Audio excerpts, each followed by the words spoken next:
Okay, so that factor by grouping is a little bit interesting, right? So it's a little bit different. So we're going to try that again.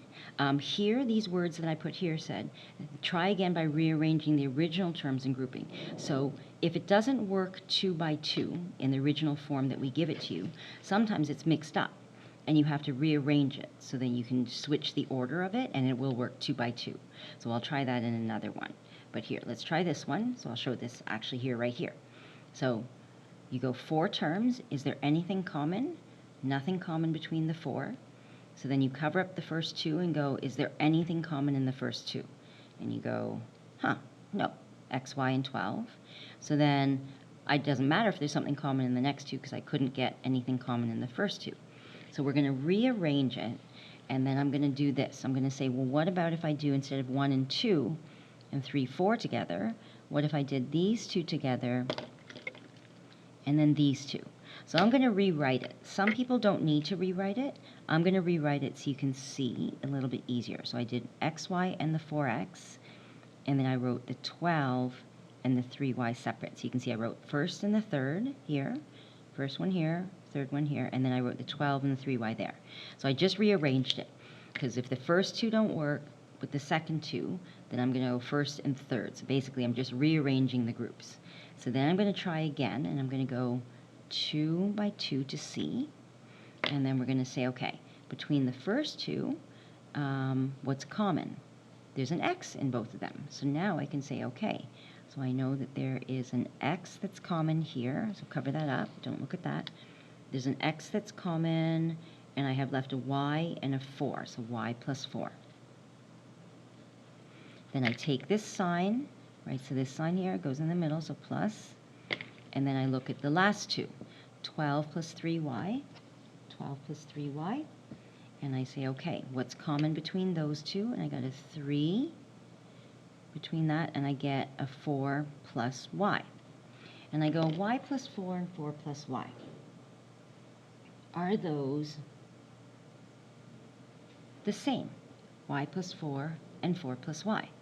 Y plus 4 and 4 plus y are the same, right? So y plus 4 and 4 plus y are the same. One is just in descending order, the other one is ascending order, but they're identical terms. So that means that they are common binomials, and we're going to write that down.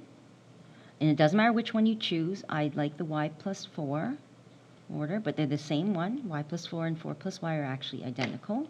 And then you're going to write down what's left over, x plus 3. There you go, beautifully factored. Okay, try one more. Try this next one. And we're going to say, okay, 1, 2, 3, 4 terms. Always look for a common factor first. Is there 2? Nope. Nope. Nothing common in all of them. So then I'm going to go, okay, let me try my 2 by 2. So cover this up. Is there anything common between 2m squared minus 3t? No. So then there's an m there, but I still can't get anything common there. So there's no way I can get, I'm trying to look for this scenario where, look, it's the same binomial. So if there's nothing common here, I'm never going to get it to match there. So then I go, okay, it's okay to be wrong at first and try something new. So I go, nope. And I'm going to go, how about 1 and 3? So the first term and the third one, and then these 2 here. Rewriting it so I can see. So 2m squared minus 6m, so the first and the third. Then I'm going to write minus 3t. Don't drop the sign. Minus 3t plus mt. So don't drop the sign in front. So the coefficient here is a negative 3. Now I'm going to try it again. So I'm going to go 2 by 2. So right here, the common factor for this guy here would be 2. And I can take out an m. And then, again, cover this up. Don't look at there.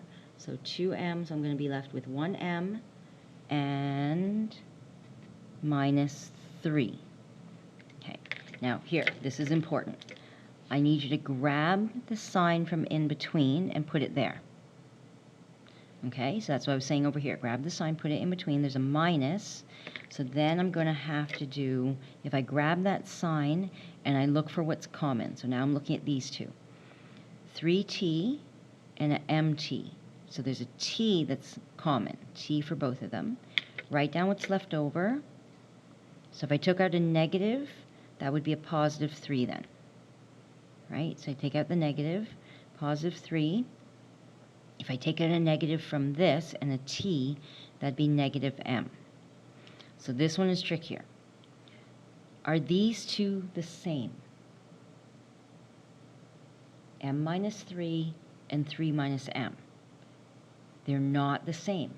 Here, this was okay because they were plus. So if I have y and I add 4 to it, it's the same thing as me having 4 and adding y to it. If I have m but I minus 3, that is not the same thing as having 3 and taking away m. When it's minus, it's not the same if it's written backwards. So I wish that this m was positive like this one and written the other way. So what you can do, so this one's trickier, so I'm going to put a little star here, right, because I got it backwards, is that I need to actually see how I said grab the sign in between, because we always grab the sign in between, naturally, but sometimes grabbing the sign in between is going to make it the wrong sign. So we're going to have to go back and say, okay, I wish I had taken out just a positive t. So do I have to erase all this and start over? Nope. I'm going to fix the sign here.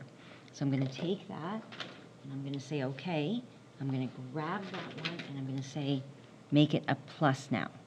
So instead of a minus t, I took out a plus t, which switches this one to be a minus 3.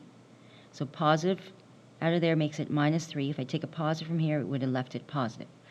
So just like distributing a negative in, it switches both of the signs there. So one more time. Instead of taking out a negative t, I took out a positive, which means I left a negative 3 here. I took out a t here, and that would have been left in m.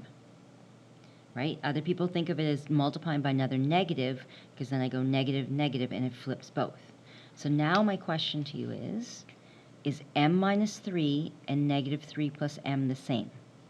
Negative 3 plus m is actually m minus 3. Right? So there. So this is, again, in the bubbles, just your brain thinking. You don't have to write that. That's not part of your answer. But negative 3 plus m is the same thing as m minus 3. It's just written in ascending order versus descending order. So now, are these two brackets the same? M minus 3 and m minus 3. They are now the same. So when they are a common binomial, then you can write it down. So then this here is my common binomial, which I'm going to go, okay, m minus 3. I write it with the positive one first. We never like to start a factor with a negative term, so write it m minus 3, not negative 3 plus m. So we always want to start with positive, and then write down what's left over. So I took that common one out, and what's left over is 2m plus t, like that. Okay, this one is trickier. You want to try that again, look at the order, and then see why I'm saying that this is the same as this. These two are the same now. Make sure you always start with a positive term here. We never want to start with a negative coefficient.